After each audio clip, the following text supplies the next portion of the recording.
据多家台媒报道，台湾中山科学研究院日前展示多款侦察与攻击无人机。岛内有学者声称，首次亮相的台版弹簧刀无人机系统可攻击大陆船舰雷达，削弱其登陆能力。不过，台湾自主研制无人机的能力不足已是不争的事实。岛内媒体也承认，过往台湾无人机厂商普遍仰赖大陆制零件，而最终研制出来的台版无人机更是事故频发。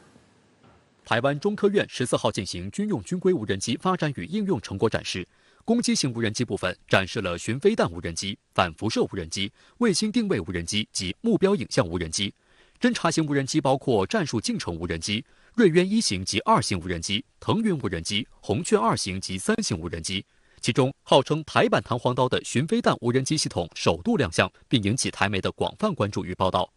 台中科院对媒体表示，由于并未获得美制弹簧刀300型实物，所以该无人机是由该单位自行设计的，并且性能与弹簧刀类似。该无人机为所谓近程精确打击武器，体积小，可放在背包中由单兵背负操作，可从地面、海上和空中发射，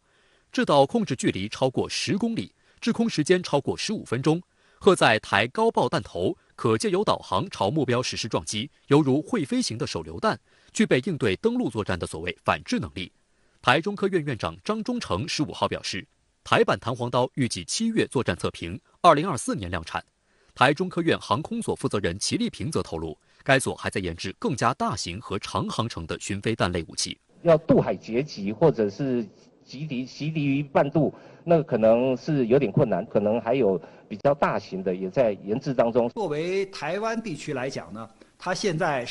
也配备这样的就是单兵的武器，那它的这个水平啊，首先和美国的是有差距的，就是你的这个重量，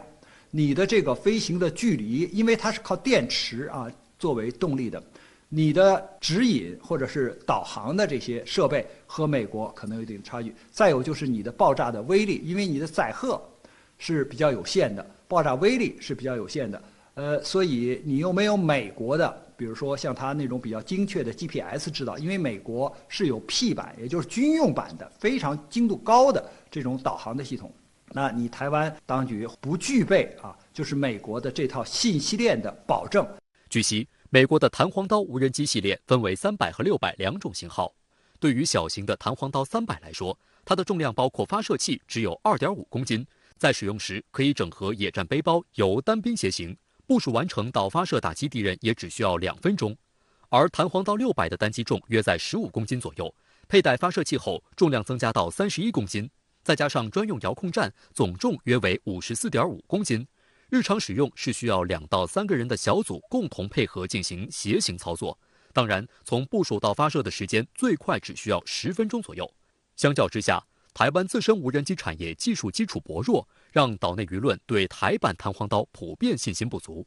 台媒也承认，过往台湾无人机厂商普遍仰赖大陆制零件。讽刺的是，如今台湾方面却鼓吹必须改变这种情况，要排除红色产业链，避免无人机误用大陆零件。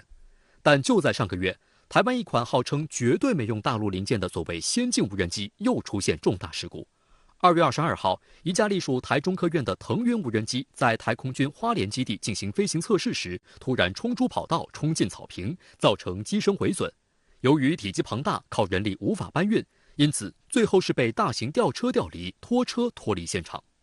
岛内媒体称，腾云无人机已经完成设计工作，目前正在花莲进行一连串战术测评，准备进入量产，但台军方仍将量产数量列为机密。据称，腾云属于是中高度长航时无人机，具备自主起降、多机操控和实时影像传输等功能，可执行昼夜间情报侦察和对地打击任务。事实上，这次出事的已经是第2代腾云无人机，其第1代设计性能有限，台军对其实际测试中表现并不满意。2021年9月，第1代腾云无人机在台东训练时因制导系统故障而坠毁，更加深了台军的疑虑。此后，台中科院启动了第2代腾云无人机的研制。去年6月中旬，第2代腾云无人机首度绕行台方所谓的航空识别区一圈，累计飞行10小时，被台湾吹嘘为航程可涵盖台湾周边海域，没想到又出现重大事故。台军现役的其他无人机更是故障频发。以瑞渊1型无人机为例，该机是台中科院设计生产的中型无人机，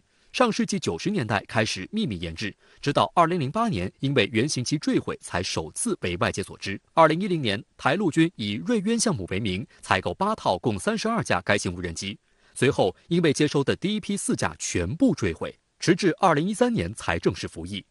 由于瑞渊1无人机价格不菲、使用不便、事故频发，被台陆军嫌弃，于2017年9月全部转给了台海军，从台陆军战术侦察大队转隶台海军战术侦搜大队。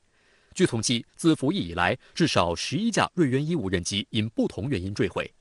有分析指，在两岸军力悬殊的情况下，台当局正在积极发展所谓不对称作战，也称豪猪战略，主张使用无人机等小而精的武器。我们讲，你猪就是肚皮底下可是没有刺的。还有一个，你豪猪如果在烟熏火燎的这种情况下，你还能够就是张牙舞爪吗？所以他现在把自己打造成一个所谓的豪猪，只是说，在各个方面，要多引进一些外国的武器装备，多研发一些台湾岛生产的武器装备，好像把自己武装的都是满身刺儿，但实际上这些刺，在钢拳和铁拳面前啊是无能为力。